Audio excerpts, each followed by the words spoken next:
Se existe um caminho, ele já passou por lá.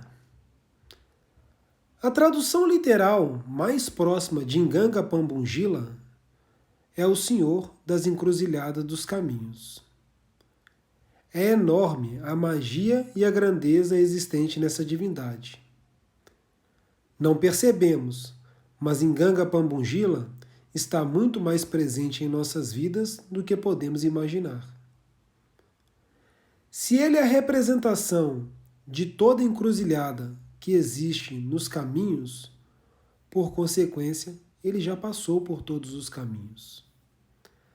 Sabe quando é que um caminho não tem novas encruzilhadas? É isso mesmo, quando ele chega ao fim. Para nós, a ausência de novos caminhos só acontece quando morremos. Até lá, sempre teremos a presença de Nganga Pambungila em nossas vidas. Mas a presença de Nganga Pambungila em nossas vidas é muito mais ampla do que podemos imaginar. Quer um simples exemplo? Olhe para dentro do seu corpo. Agora pense no seu sistema circulatório, veias e artérias. Imagine a quantidade de encruzilhadas que você tem no seu interior. Isso é a presença de Nganga Pambungila em sua vida.